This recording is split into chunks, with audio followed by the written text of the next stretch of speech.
ಸ್ನೇಹಿತರೆ ನಮಸ್ತೆ, ಸ್ವಾಗತ. ಇದು ಸ್ನೇಹ ಸಂಗಮ. ಸ್ನೇಹಿತರೆ, ಎಲ್ಲಿ ನೋಡಿದ್ರು ಹುಲಿ ಉಗ್ರು. ಏನು ಸ್ನೇಹಿತರೆ ಇದು? ನಮ್ಮ ಕರ್ನಾಟಕದಲ್ಲಿ ಸಾಕಷ್ಟು ತಲೆನೋವಾಗ್ಬಿಟ್ಟಿದೆ ಹುಲಿ ಉಗ್ರು. ಸ್ನೇಹಿತರೆ, ತಲೆನೋವು ಅಲ್ವೇ ಅಲ್ಲ ಇದು. ಆದರೂ ತಲೆನೋವು ಅಂತ ಏನಕ್ಕೆ ಕರೆಸ್ಕೊಳ್ಳಿಂದೆ ಅಂತಂದರೆ, ಈಗ ಇತ್ತೀಚೆಗಷ್ಟೇ ಬಿಗ್ ಬಾಸ್ನಲ್ಲಿ ಯಾರವರು ವರ್ತೂರು ಸಂತೋಷ್ ಅವರು ಅನಿಸುತ್ತೆ. ನಾನು ಬಿಗ್ ಬಾಸ್ ನೋಡಲ್ಲ, ಅದಕ್ಕೋಸ್ಕರ ಸ್ವಲ್ಪ ಗೊಂದಲಗಳಿರ್ಬೋದು. ಹೆಸರು ಕೂಡ ನನಗೆ ಒಂದಷ್ಟು ಸ್ಪಷ್ಟವಾಗಿ ಗೊತ್ತಾಗಲ್ಲ. ಸರಿ, ಆದರೂ ಕೂಡ ಮಾತಾಡ್ತೀನಿ. ವರ್ತೂರು ಸಂತೋಷ್ ಅವರು ಬಹುತೇಕ ಇರ್ಬೋದು.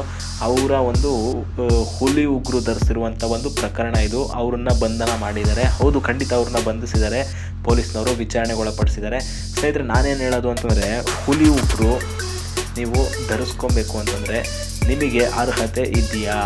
ಯಾಕಂದರೆ ಹುಲಿ ಉಗ್ರನ್ನ ಧರಿಸುವಂಥ ಅರ್ಹತೆ ಯಾರಿಗೂ ಕೂಡ ಇಲ್ಲ. ನಮ್ಮ ದೇಶದ ನಾಗರಿಕರಿಗೆ ಯಾರಿಗೂ ಕೂಡ ಇಲ್ಲ. ನೀವು ಅದೇ ಪ್ಲಾಸ್ಟಿಕ್ನ ಆಟಿಕೆಗಳು ಬರುತ್ತೆ ನೋಡಿ, ಅದರಿಂದ ನೀವು ಹಾಕ್ಕೊಂಡು ಧರಿಸ್ಕೊಂಡು ನೀವು ಮೆರೀರಿ, ಏನೂ ತೊಂದರೆ ಇಲ್ಲ. ಆದರೆ ನಿಜವಾದದ್ದು ಧರಿಸುವಂತಹ ಅರ್ಹತೆ ಯಾರಿಗೂ ಇಲ್ಲ. ಯಾಕಂದರೆ ಅದು ಕಾನೂನು ಬಾಹಿರ ಚಟುವಟಿಕೆ. ಆ ಒಂದು ಕಾರಣಕ್ಕೆ ಯಾರಿಗೂ ಕೂಡ ಅದು ಅರ್ಹತೆ ಇರಲ್ಲ.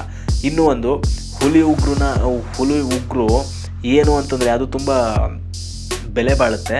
ನಿಜ. ಅದು ಹೇಗೆ ಬೆಲೆ ಬಾಳುತ್ತೆ ಅಂತಂದರೆ, ನಮ್ಮಲ್ಲಿ ಒಂದು ಕುತೂಹಲ ಸೃಷ್ಟಿ ಮಾಡ್ತಾರೆ.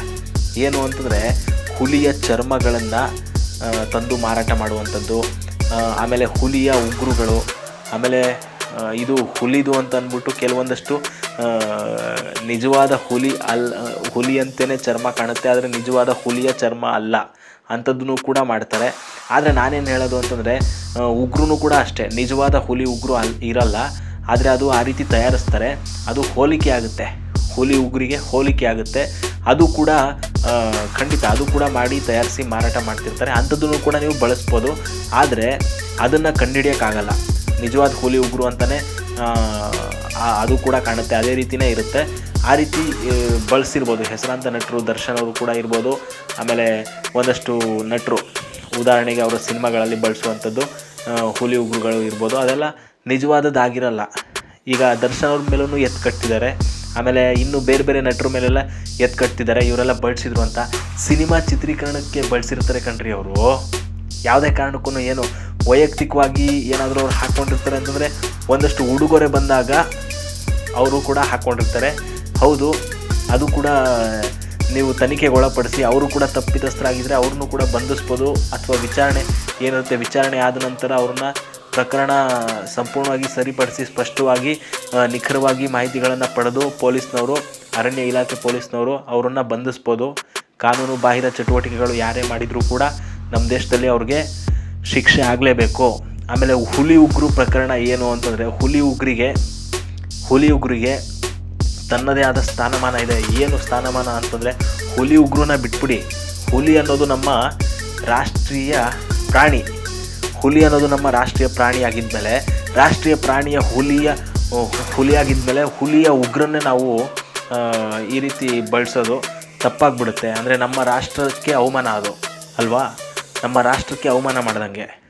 ನಮ್ಮ ರಾಷ್ಟ್ರದ ಪ್ರಾಣಿಯನ್ನು ಕೊಂದು ಅದರ ಉಗುರನ್ನು ಕಿತ್ಕೊಂಡು ಅದರ ಚರ್ಮವನ್ನು ಸುಲಿದು ನಾವು ಅದ್ರ ಮೇಲೆ ಕೂರುವಂಥದ್ದು ಅಥವಾ ನಮಗೆ ನಾವು ಬಳಸುವಂಥದ್ದು ಅದು ಸೂಕ್ತ ಅಲ್ಲ. ಅದು ಆ ಒಂದು ನಿಟ್ಟಿನಲ್ಲಿ ನಾನು ಮಾತಾಡ್ತಿದ್ದೀನಿ.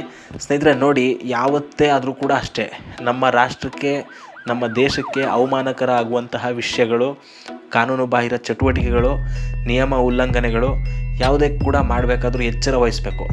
ಅದನ್ನೇ ನಾನು ಹೇಳೋದು. ಸ್ನೇಹ ಸಂಗಮ ಯೂಟ್ಯೂಬ್ ಚಾನಲ್ನಿಂದ ಇಷ್ಟೊತ್ತು ಈ ಹುಲಿ ಉಗ್ರಿನ ಪ್ರಕರಣ ಏನಿತ್ತು ಅದ್ರ ಬಗ್ಗೆ ನನಗೆ ಮಾತಾಡಬೇಕಂತ ಅನ್ನಿಸ್ತು. ಯಾಕಂದರೆ ಸಂಪೂರ್ಣ ಕರ್ನಾಟಕದಲ್ಲಿ ಟ್ರೆಂಡಿಂಗ್ ಆಗಿಬಿಟ್ಟಿದೆ. ಆ ಒಂದು ಕಾರಣಕ್ಕೆ ಹೇಳಿದೆ.